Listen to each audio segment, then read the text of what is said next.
우리는 영원히 행복한 천국의 시민들인데요. 왜 이 힘든 세상에서 힘들게 살고 있는 걸까요? 우리에게는 영생이 예정되어 있는데요. 왜 이 땅에서 고난을 받으며 살고 있는 걸까요? 우리는 하나님의 자녀인데요. 왜 모든 일에 형통하지 않고 때로는 이런저런 고난이 우리에게 닥치는 걸까요? 하나님은 왜 빨리 이 세상을 끝내시지 않는 걸까요?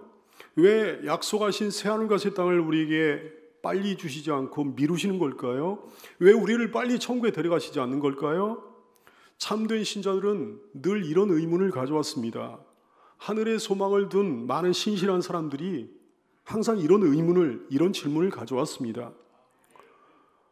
사랑하는 여러분, 지난주에도 이 말씀 들으셨죠? 사람의 인생은 이러하다 말씀하셨습니다. 시편 90편 9절 이하의 말씀. 우리의 모든 날이, 우리의 모든 인생이 주의 분노 중에 지나가며 우리의 평생이 순식간에 다하였나이다. 순식간에 그냥 인생이 지나가 버리는 거예요. 우리의 연수가 70이요 강건하면 80이라도 그 연수의 자랑은 수고와 슬픔뿐이요 그나마 신속히 가니 우리가 날아가나이다. 우리 평생이 순식간입니다. 수고와 슬픔뿐인 인생입니다. 화살같이 신속히 날아가는 인생입니다.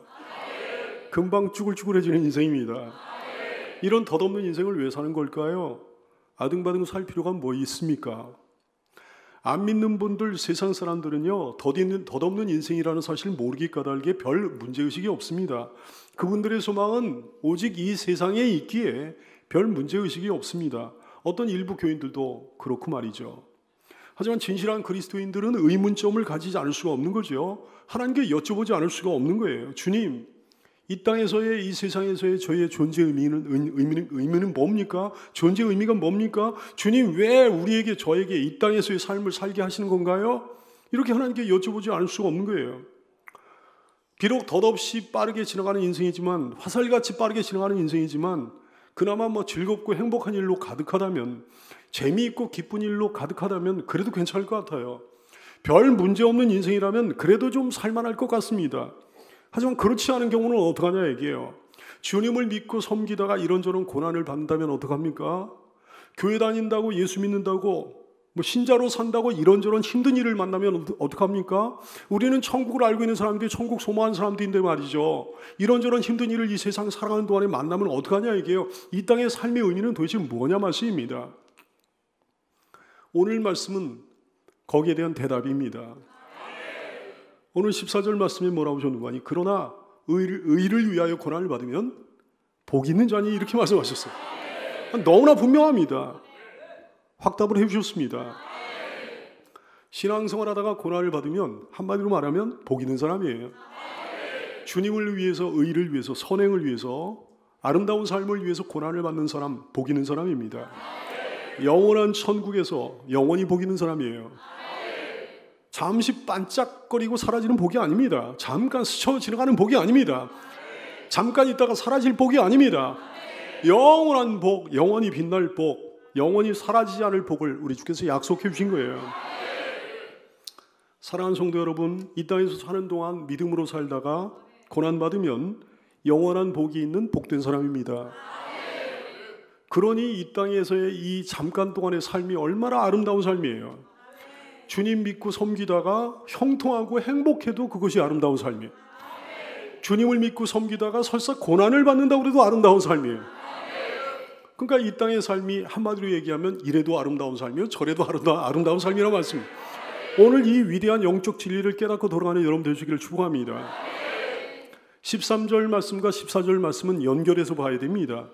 13절 말씀에 그러셨어요. 잘 들으세요. 너희가 열심으로 선을 행하면 누가 너희를 해하리요 그랬어요. 해야 한다는 말입니까? 해하지 못한다는 말입니까? 해하지 못한다는 말이지. 믿습니까? 열심으로 선을 행하는 사람을 누구도 해하지 못한다 그랬어. 열심으로 이 신앙의 길을 걸어가는 사람을 누구도 해하지 못한다 그랬어요. 근데 이어서 14절 말씀에 뭐라고 그러셨습니까? 열심으로 선을 행하면 고난을 받을 수 있다 그러셨네요. 다시 말해, 의를 위해서 고난을 받을 수 있다, 이렇게 말씀하셨네요. 14절 말씀, 그러나 의를 위하여 고난을 받으면 복 있는 자, 이렇게 말씀하셨어요. 17절 말씀에도, 우리가 오늘 읽지는 않았습니다만 17절 말씀에도 보면 선을 행함으로 고난을 받을 수 있다, 이렇게 말씀하셨습니다. 베드로전서 3장 17절 선을 행함으로 고난받는 것이 하나님의 뜻일진데 악을 행함으로 고난받는 것보다 낫다 그렇게 말씀하셨어요. 열심으로 선을 행하고 살면, 이런 신앙의 삶을 살면 해할 자가 없다고 그러셨는데 반대로 열심으로 선을 행하면 고난을 받는다니, 이 두 가지는 모순된 말씀이 아닐까요? 이 두 가지 일이 동시에 일어날 수 있는 걸까요? 그렇습니다, 여러분. 그렇게 될 수 있습니다. 동시에 일어날 수 있습니다. 이 두 가지 말씀은 절대 모순된 말씀이 아니거든요.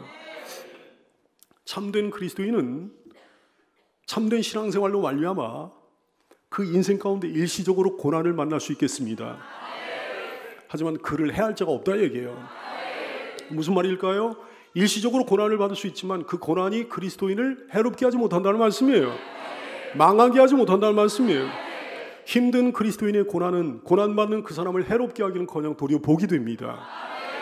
놀라운 복, 위대한 복, 영원한 복이 됩니다. 그러나 의를 위하여 고난을 받으면 복 있는 자니, 이것이 여러분의 하나님의 말씀이에요. 해한다는 것은요, 결과론적인 말입니다. 결과적으로 해가 된다는 얘기예요. 결과적으로 해를 끼친다는 말이에요. 결과적으로 쉽게 얘기하면 망한다는 얘기입니다. 반면에 고난은 결과론적인 얘기가 아니에요. 고난은 과정적인 말입니다. 삶이 진행되는 과정 중에 고난이 있다는 얘기예요. 전체적인 그림 속에서 보면 고난은 그렇게 길지 않을 수도 있어요. 전체적인 그림 속에서 보면 고난은 일시적인 상황에 불과하다는 말씀이에요. 이 차이점을 알아야 되겠습니다. 이게 굉장히 중요합니다. 이걸 깨닫지 못하면 오늘 말씀의 의미를 깨닫지 못합니다. 이걸 깨닫지 못하면 고난의 의미를 모릅니다. 이걸 깨닫지 못하면 그리스도인의 위대한 능력을 모릅니다. 이걸 깨닫지 못하면요, 고난이 조금만 닥치면 이겨내지 못합니다. 고난이 닥치면 그 고난에 깔려서 망하고 말 거예요. 우리 예수님은 고난을 받으셨습니까? 안 받으셨습니까? 받으셨어요. 18절 이하에 보면 예수님의 고난 이야기가 나오죠. 우리 죄를 위해 죽으셨다 그랬습니다. 음부에까지 내려가셨다 그랬습니다. 그런데 그 누가 결과적으로 우리 예수님을 해쳤습니까? 해치지 못했습니다. 고난받고 죽으신 예수님께서는 사망 권세 깨뜨리시고 부활하셨습니다. 승천하셔서 성부 하나님의 보좌 우편에 계십니다. 예수님은 그 모든 영광을 홀로 받으셨습니다. 빌립보 2장 5절 이하의 말씀, 너희 안에 이 마음을 품으라 곧 그리스도 예수의 마음이니 그는 근본 하나님의 본체이시나 하나님과 동등됨을 취할 것으로 여기지 아니하시고 오히려 자기를 비워 종의 형체를 가지사 사람들과 같이 되셨고 사람의 모양으로 나타나사 자기를 낮추시고 죽기까지 복종하셨으니 그 십자가의 죽으심이라 그랬어요. 이토록 심한 고난을 받으셨어요. 그랬더니 그 결과가 뭡니까? 이러므로 하나님이 그를 지극히 높여 모든 이름 위에 뛰어난 이름을 주사 하늘에 있는 자들과 땅에 있는 자들과 땅 아래에 있는 자들 모든 무릎을 예수의 이름에 꿇게 하시고 모든 입으로 예수 그리스도를 주라 신하여 하나님 아버지께 영광을 돌리게 하셨느니라. 다시 한번 질문할게요. 예수님 망했습니까? 흥했습니까? 흥했습니다. 누가 예수님을 해쳤습니까? 못 해쳤습니까? 해치지 못했습니다. 아무도 해치지 못했어요. 고난은 좋습니다. 그러나 결국은 털끝 하나도 상하게 하지 못했습니다. 예수님이 만약에 부활하지 못하셨다면, 예수님이 만약에 무덤에서 나오지 못하셨다면 그들이 주님을 해친 거 맞죠? 고난받고 해함도 당한 거 맞죠? 그들이 만약에 주님을 정말 멸망시켰다면 확실히 주님을 해한 거 맞죠? 근데 그러질 못했다 얘기예요. 그들은 주님께 고난을 주기는 했지만 해롭게 하지는 못했습니다. 도리어 결과적으로 우리 예수님을 영광스럽게 했습니다. 그래서 시편 23편 말씀은 이렇게 고백을 하는 거예요. 여호와는 나의 목자시니 내게 부족함이 없으리로다. 그가 나를 푸른 풀밭에 누이시며 쉴만한 물가로 인도하시는도다. 여러분의 삶을 이렇게 인도해 가시는 선한 목자이신 주님을 찬양합니다. 내 영혼을 소생시키시고 자기 이름을 위하여 의의 길로 인도하시는도다. 그러나 인생 가운데는 재미있고 평안하고 행복하고 좋은 일만 있는 게 아니에요. 4절 말씀에 보니까 내가 사망의 음침한 골짜기로 다닐지라도, 오늘 우리 찬양대가 이런 찬양대 가사에 이런 가사도 있었는데요. 내가 사망의 음침한 골짜기로 다닐지라도 인생 가운데 이런 일이 벌어지기도 해. 그러나 해를 두려워하지 않을 것은 주께서 나와 함께 하십니다. 주의 지팡이와 막대기가 나를 안위하시나이다. 사망의 음침한 골짜기로 다니는 게 고난입니까? 아닙니까? 분명히 고난이죠. 고난 맞죠. 하지만 그 고난 중에서 시편 기자는 누가 나를 해할까 두려워하지 않는다 그랬습니다. 내가 사망의 음침한 골짜기로 다닐지라도 해를 두려워하지 않을 것은, 악마를 두려워하지 않을 것은, 사탄을 두려워하지 않을 것은, 마귀를 두려워하지 않을 것은, 악을 두려워하지 않을 것은, 고난은 받되 해는 안 받는다는 거예요. 고난은 받되 그 결과는 해피엔딩이라는 거예요. 그렇습니다. 이것이 그리스도인의 인생입니다. 이것이 우리 미래요, 우리 삶의 놀라운 결과, 아름다운 결과예요. 그리스도인에게 고난이 없다고요? 아니요. 천만의 말씀, 고난이 있을 수 있습니다. 아니, 온전히 잘 믿으려고 하는 사람에게 고난이 찾아옵니다. 아니, 고난 속으로 스스로 뛰어드는 거예요. 예를 들면 전도하는 거 고난이죠. 전도 안 하면 그 고난이 없지. 근데 전도하느라고 고난 속에 뛰어드는 거예요. 이게 그리스도인이에요. 빌립보 1장 29절, 그리스도를 위하여 너에게 은혜를 주신 것은 다만 그를 믿을 뿐 아니라 또한 그를 위하여 고난도 받게 하려 하심이라. 로마서 8장 17절, 자녀이면 또한 상속자 곧 하나님의 상속자여 그리스도와 함께한 천국의 상속자니 우리가 그와 함께 영광을 받기 위하여 고난도 함께 받아야 할 것이니라. 사랑하는 여러분, 예수님과 함께 놀라운 영광을 받기 위하여 고난도 함께 받을 수 있기를 축복합니다. 예수님 말씀하셨어요. 마태복음 10장 16장 24절, 이에 예수께서 제자들에게 이르시되 누구든지 나를 따라오려거든 자기를 부인하고 자기 십자가를 지고 나를 따를 것이니라. 자기 십자가를 지는 게 고난이에요? 아니에요? 고난이죠. 당연히 고난이죠. 사랑하는 여러분이요, 자기 십자가를 지고 예수님 뒤를 따를 수 있기를 축복합니다. 누가 예수 믿는 사람에게 어떤 위해를 가할 수 있습니다. 옛날에는 뭐 예수 믿는다고 해서 로마 제국 때는요, 로마 제국 때도 그랬고 뭐 그 이후에도 나라마다 민족마다 그런 일이 많이 벌어졌어요. 우리나라에서도 일제시대 때 예수 믿는다고 정말 많은 핍박을 받았고요. 공산 치하에서도 뭐 순교당한 사람 부지기수로 많고요. 근데 이 시대에는 그런 뭐 순교나하고 그러는 우리의 그 이 땅 대한민국에서 뭐 그런 고난은 없습니다만은 이 시대 대한민국에도 예수 믿는 고난이 분명히 있습니다. 말로 상처받을 수 있고요. 누가 조롱할 수 있고요. 손해를 끼칠 수도 있고요. 화나게 할 수도 있고요. 억울하게 만들 수도 있고요. 사랑하는 여러분, 여러분에게 이런 일이 생길 수 있음을 기억해야 되겠습니다. 누가 어떤 위해를 우리에게 가하지 않는다고 해도 자기 스스로 수고를 감수해야 될 때도 많습니다. 자기 스스로 뭐 고난을 자청해야 될 때도 많이 있는 거예요. 육체적인 어떤 수고를 해야 될 때도 있는 거고요. 정신적인 수고, 영적인 수고를 해야 될 때도 있는 겁니다. 예배도 어떨 때는 수고가 돼요. 기도하는 것도 수고가 돼요. 헌신하는 거 수고가 되고, 봉사하는 거 수고가 되고, 뭐 선행을 베푸는 것도 수고가 되고요. 뭐 누구 남을 용서하고 뭐 인내해주고 막 이런 것도 수고가 되고요. 고난이 되고요. 전도도 수고가 되고요. 주일 성수도 뭐 어떨 때는 수고가 되고, 주일 성수하느라고 뭐 경제적인 어떤 손해를 입었어. 그럼 뭐 그런 것도 수고가 되는 거죠. 고난이 되는 거죠. 사랑하는 여러분이요, 존귀하고 보배 여러분 성도들이요, 여러분 스스로 이런 아름다운 고난, 이런 아름다운 십자가를 짊어질 수 있기를 축복합니다. 근데 그 모든 고난 중에서 각양각색의 모양으로 찾아오는 그 모든 고난 중에서 여러분에게 해를 끼칠 수 있는 것은 아무것도 없다 이게요. 한 개도 없다 이게요. 여러분 결국 승리합니다. 여러분 결국 이겨냅니다. 그 모든 고난이 도리어 여러분에게 가장 위대한 복이 됩니다. 하나님께서 다 기억해주고 계시거든요. 이런 지식이 있기를 축복합니다. 이런 믿음과 소망이 있기를 축복합니다. 이런 지식, 이런 믿음, 이런 소망 없는 그리스도인은요, 고난을 이겨낼 수가 없습니다. 고난이 찾아오기만 하면 바로 무너져. 고난을 받으려고도 하지 않습니다. 안 받을 수 있다면 어떻게든 안 받으려고 그러는 거지. 피합니다. 도망합니다. 믿음을 저버립니다. 세상 사람들의 모습이죠. 인간은 본질적으로 약하기 때문입니다. 우리는 다 약해요. 사실 그래서 고난이 해가 된다면, 고난이 만약에 정말 해가 된다면 그 고난을 이겨낼 필요도 없는 거예요. 그냥 굴복해버리는 게 더 낫겠죠. 피할 수 있으면, 고난을 피할 수 있으면 피하는 게 낫겠죠. 고난을 피해 어디론가 도망할 수 있으면 도망하는 게 더 낫겠죠. 어떤 박해자가 머리에다 총을 겨누고 너 배교하면 살려주겠다 이렇게 협박을 합니다. 예수를 배반하면 너 살려주겠다. 너 만약에 믿음을 지켰다면 내가 이 방아쇠를 당겨가지고 너를 당장 죽이겠다 이렇게 협박합니다. 이거 분명히 고난이겠죠. 근데 총 맞아 죽으면 나는 끝이다, 나는 멸망이다, 나라는 존재는 이제 사라지고 없다 이렇게 생각한다면 미쳤다고 방아쇠 당기라고 그러겠습니까? 안 믿겠으니 살려달라 이렇게 빌지 않겠습니까? 예수 당장 배반할 테니 살려달라 그러지 않겠습니까? 그렇게 빌어가지고 사는 게 훨씬 더 낫지 않겠습니까? 오늘 말씀해 보니까 믿음 없는 사람들은 그렇다 그랬습니다. 고난이 해가 될 줄로 생각한다 그랬어요. 그래서 고난을 두려워한다 그랬습니다. 베드로전서 3장 14절 말씀, 그러나 의를 위하여 고난을 받으면 복이 있는 자니, 그들이 믿음 없는 자들이 두려워하는 것들을 너는 두려워하지 마라. 믿음 없는 자들이 근심하는 것을 너는 근심하지 말아라 그랬어요. 그분들은 고난을 두려워합니다. 당연히 두려워하죠. 그분들은 죽음 앞에서 근심합니다. 왜냐하면 고난과 죽음이 멸망이라고 생각하기 때문입니다. 고난 앞에 무너질 수밖에 없는 거죠. 모든 고난 앞에 약해질 수밖에 없는 거죠. 모든 고난을 싫어할 수밖에 없는 거죠. 모든 고난을 피하려고 할 수밖에 없는 거죠. 총구 앞에서는 당연히 두려움에 떨 수밖에 없는 거죠. 협박 앞에서 어떻게든 협박자의 비위를 맞추고 살고자 하는 게 당연한 거죠. 이상한 일이 아닙니다. 사람은 원래 그런 존재거든요. 어떤 지식을 갖고 있으면 그 박해를 이겨낼 수 있겠습니까? 어떤 믿음을 갖고 있으면 우리 선배들이 그랬던 것처럼 순교까지도 감내할 수 있을까요? 죽일 테면 죽이십시오. 당신이 방아쇠를 당긴다고 내가 죽는 줄 아십니까? 당신이 정말 나를 해할 수 있다고 생각하는 줄 압니까? 당신이 방아쇠를 당기는 그 순간 나는 여기보다 훨씬 더 좋은 곳으로 옮길 것입니다. 순교자에게는 하나님의 특별한 상급이 있습니다. 이걸 알고 있을 때 고난을 달게 받을 수 있는 거죠. 이걸 믿고 있을 때 그 고난을 기쁨으로 이겨낼 수 있는 거죠.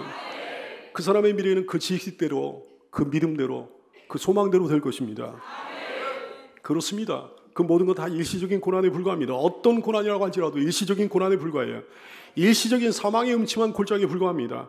사망의 음침한 골짜기로 다닐지라도 나를 해할 자가 없습니다. 사망의 음침한 골짜기라도 다닐지라도 나는 해를 받을 것을 두려워하지 않습니다. 왜 그렇습니까? 주께서 나와 함께 하시기 때문입니다.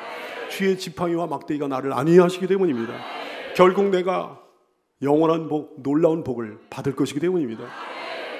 그렇습니다, 여러분. 고난은요, 그리스도를 믿는 자들에게도 찾아옵니다. 잘 믿는 사람에게도 옵니다. 잘 섬기는 사람에게도 찾아올 수 있어요. 하나님의 뜻이에요. 하나님께서 어떤 신묘한 뜻을 가지고 그 인생을 그렇게 훈련시키시고 다루시는 경우가 있다, 이게. 하나님의 백성들 시시때때로 이런저런 고난 받습니다. 그 고난의 종류가 무척도 다양합니다. 그 모든 고난을 기쁨으로 이겨낼 수 있기 바랍니다. 고난이 복이거든요. 그러니까 소망으로 버텨낼 수 있기를 바랍니다. 보상이 있을 줄로 믿습니다. 영적인 고난만 있는 게 아니에요. 세상 사람들에게 있는 이런저런 고난, 일반적인 고난들도 있을 수 있겠습니다. 그리스도인에게도 질병이 찾아올 수 있다 얘기해요. 당연히 감기도 걸립니다. 어떤 이단은요, 이단 중에 어떤 이단은 감기까지도 뭐라 그러는 거니? 귀신 들려가지고 감기 걸린 거다 그래요. 너무나 황당무계하죠. 심지어는 무좀 같은 것도요, 무좀도 귀신 들려가지고 무좀 걸린 거라고 그래요. 그럼 우리나라 대한민국 남자들은 다 군대만 갔다 오면 귀신 들려가지고 제대하는 거예요. 어떤 불신자는 100살까지 건강히 사는데 어떤 크리스찬은 30세 젊은 나이에 큰 질병에 걸리는 경우도 있다 말씀이에요. 어떤 방탕한 사람은 좀 일찍 가시면 좋을 것 같은데 막 헬스클럽 다니고 보약 먹고 막 이렇게 해가지고 엄청 건강한 경우도 있고, 어떤 신실한 사람은 건강하게 100살까지 오래오래 살면 좋겠는데 1년 12달 골골거리는 경우도 있더라 얘기예요. 건강만 그렇습니까? 모든 분야에서 다 그렇습니다. 시편 73편 2절 이하에 보면 시편 기자가요, 주님을 잘 섬기는 사람이었는데, 신앙이 있는 사람이었는데 이런 모습을 보고 시험에 드는 광경이 나옵니다. 너무너무 힘들었어요. 이런 모습을 보고 뭐라고 고백을 하는 거 아니에요. 나는 거의 넘어질 뻔하였고 나의 걸음이 미끄러질 뻔하였으니 굉장한 시험에 들었다 이게. 이는 내가 악인의 형통함을 보고 오만한 자를 질투하였음이로다. 아니, 그놈의 악인들은 죽을 때도 어떻게 고통이 없고 그 힘이 강건하며 사람들이 당하는 고난이 그들에게 없고 사람들이 당하는 재앙도 그들에게 없나니, 그러므로 교만이 그들의 목걸이가 되고 강포가 그들의 옷이 되고 살찜으로 그들의 눈이 솟아나며 그들의 소득은 마음의 소원보다 더 많으며, 어떻게 된 놈은 그냥 마음에 소원하는 것보다 더 많이 벌어. 그들은 능욕하며 악하게 말하며 높은 데서 거만하게 말하며 그들의 입은 하늘에 두고 그들의 혀는 땅에 두루 다니도다. 야, 이거 너무 불공평한 거 아닌가? 이게 왜? 그러므로 그의 백성이 이리로 들어와서 잔에 가득한 물을 또 다 마시며 말하기를, 하나님을 조롱하는 거예요. 하나님이 어찌하랴? 지존자에게 무슨 지식이 있으랴? 그러면서 거만하게 말이죠. 하나님을 조롱하고 막 그러는 거예요. 볼지어다. 이들은 악인들이라도 항상 평안하고 재물은 더욱 불어나도다. 신실한 크리스찬은 이런 모순 앞에서 이렇게 탄식합니다. 시편 73편 13절 이하의 말씀. 내가 내 마음을 깨끗하게 하며 내 손을 씻어 무죄하다 한 것이 실로 헛되지 않은가? 내가 신앙생활 지금까지 화한 것이 헛되지 않은가? 나는 종일 재난을 당하며 아침마다 징벌을 받고 있구나. 시편 73편 16절. 내가 어쩌면 이를 알까 하여 생각한지 그것이 내게 심한 고통이 되었다 그랬어요. 너무너무 힘든 거예요. 이 사람은 너무너무 시험에 들어가지고. 사랑하는 성도 여러분, 혹 어떤 악한 사람은 잘 되는 것 같습니까? 어떤 우상 숭배자가 좀 잘 되는 것 같습니까? 여러분 자신은 예수 믿느라고 있는데도 문제거리 투성이 힘든 일 투성인 것 같습니까? 때때로 그럴 수 있다는 사실을 기억할 수 있길 바랍니다. 그게 전혀 이상한 일이 아니라는 사실을 기억할 수 있길 바랍니다. 그렇다고 또 오해하지 마세요. 예수 잘 믿으면 뭐 문제가 많고 고난이 닥치고 그런 걸 오해하면 안 돼요. 우리 하나님은 육적인 복을 주시는 하나님이시요, 물질적인 복도 주시는 하나님이라는 사실을 기억하고 살아야죠. 하여튼 신자에게는요, 세상 사람들에게는 없는 그런 고난이 또 있어. 신자만의 고난이 또 있습니다. 무슨 고난이요? 신령한 고난입니다. 아름다운 고난입니다. 자처에서 받는 고난도 있어요. 선행을 하다가 받는 고난도 있고, 의를 위하여 받는 고난이 있어요. 비처럼 살려고 하다가 받는 고난이 있어요. 주님을 믿고 따르고 섬기느라고 받는 고난이 있어요. 주님께 순종하다가 받는 고난이 있어요. 그리스도인답게 사느라고 받는 고난이 있을 수 있어요. 전도하느라고 받는 고난이, 다시 말하지만 그거는 고난이라고 얘기 안 하고 수고라고 해도 괜찮습니다. 선행의 수고, 의를 위해 애쓰는 수고, 주님을 믿고 따르고 섬기는 수고, 주님께 순종하느라고 몸부림치는 수고, 그리스도인답게 사는 수고, 전도하는 수고, 이런 수고는 그리스도인들만의 것입니다. 우리만의 고난입니다. 당연히 있는 거예요. 없으면 안 되는 거예요. 너무너무 아름다운 고난이에요. 아직 이런 고난이 없다면 어린 신자라서 그런 거예요. 그런 수고, 그런 고난이 여러분에게 다 있을 수 있기를 축복합니다. 그런 고난, 그런 수고가 있는 그리스도인은 정말 복된 그리스도인이에요. 먼저 하늘에서 말로 표현할 수 없는 영광과 상급을 받습니다. 그 시범을 누가 보여주셨다고요? 예수님께서 보여주셨어요. 예수님은 아름다운 고난을 받으셨습니다. 자청에서 받으셨어요. 그리고 어떻게 되셨습니까? 베드로전서 3장 22절 말씀, 예수님은 하늘에 오르사 하나님 우편에 계시니 전사들과 권세들과 능력들이 그에게 복종하느니라 그랬어요. 빌립보 2장 9절 이하의 말씀 다시 한번 소개합니다. 이러므로 하나님이 예수님을 지극히 높여 모든 이름 위에 뛰어난 이름을 주사 하늘에 있는 자들과 땅에 있는 자들과 땅 아래에 있는 자들 모든 무릎을 예수의 이름에 꿇게 하시고 모든 입으로 예수 그리스도를 주라 신하여 하나님 아버지께 영광을 돌리게 하셨느니라. 그러므로 주님의 말씀은 큰 기쁨으로 이렇게 선언합니다. 로마서 8장 18절, 생각하건대 현재 우리 고난은 장차 우리에게 나타난 영광과 비교할 수 없도다. 장차 우리에게 나타난 영광과 비교하면 우리가 받는 어떤 고난이라도 쬐끄만한 고난에 불과하다 얘기해요. 마태복음 5장 10절 이하는 말씀합니다. 예수님께서 말씀하시는 거예요. 의를 위하여 박해를 받은 자는 복이 있나니 천국이 그들의 것임이라. 나로 말미암아 너희를 욕하고 박해하고 거짓으로 너희를 거슬러 모든 악한 말을 할 때는 그러면 그냥 분이 나고 막 너무너무 억울하고 잠도 안 오고요, 말할 수 없이 괴로울 텐데, 근데 뭐라고 하셨는가? 너희에게 복이 있나니 도리어 기뻐하고 즐거워하라 그러셨어요. 고난받을 때 기뻐하고 즐거워하라.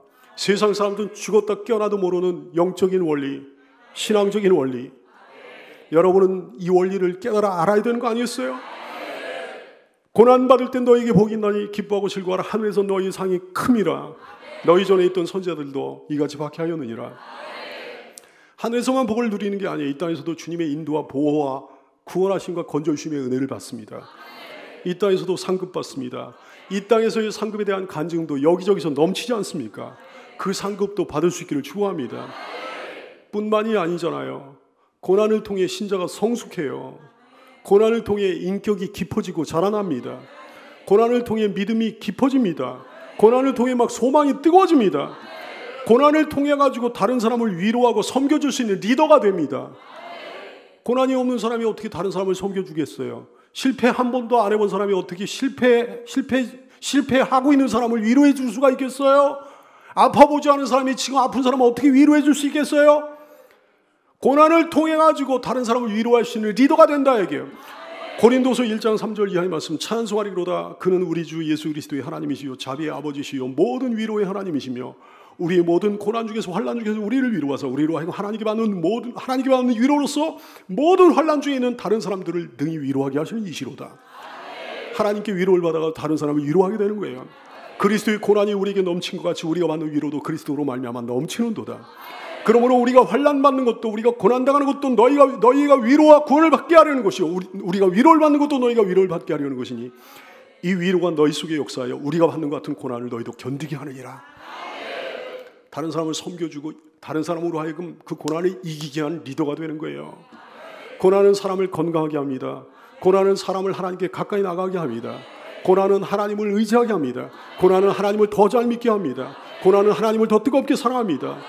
고난은 내세를 알게 하며 천국 소망을 갖게 합니다. 아까 시험에 들었던 그 시편 기자 말이죠. 불신자들은 왜 이렇게 잘 되고 죽을 때까지 건강하고 잘 되고 아무 문제도 없고 나는 주님을 섬기느라고 섬기는데 왜 이렇게 힘든 일이 있는가? 그렇게 시험에 들었던 그 시편 기자가 드디어 깨달아 알게 됐어. 불신자들이 잘 되는 것, 신자인 자기가 고난을 받는 것 때문에 시험에 들고 고통에 들었던 사람이 깨달아 알게 된 게 있어요. 시편 73편 17절 이하의 말씀이 이렇게 이어집니다. 하나님의 성소에 들어갈 때에야 그들의 종말을 내가 깨달았나이다. 주께서 참으로 그들을 미끄러운 곳에 두셨군요. 그들을 파멸에 던지셨군요. 미끄러운 곳은 지옥을 얘기합니다. 아무리 기어나오려고 해도 기어나올 수가 없는 지옥을 의미하는 거예요. 그들을 미끄러운 곳에 두시며 파멸에 던지시니 그들이 어찌하여 그리 갑자기 황폐되었는가 놀랄 정도로 그들은 전멸하였나이다. 주여 사람이 깬 후에는 꿈을 무시함같이 주께서 깨신 후에 그들의 형상을 멸시하시리이다. 내 마음이 산란하여 내 양심이 찔렸나이다. 내가 이같이 우매 무지합니다. 하나님, 제가 너무 무지합니다. 제가 너무 무지하여서 이런 일 때문에 시험에 들었습니다. 제가 너무 무지함으로 이런 일 때문에 고통을 겪었습니다.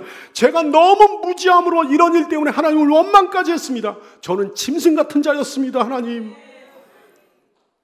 이제 사람이 된 거예요. 이제 사람이 좀 된 거예요. 23절 이하, 내가 항상 주와 함께하니 주께서 내 오른손을 붙드셨나이다.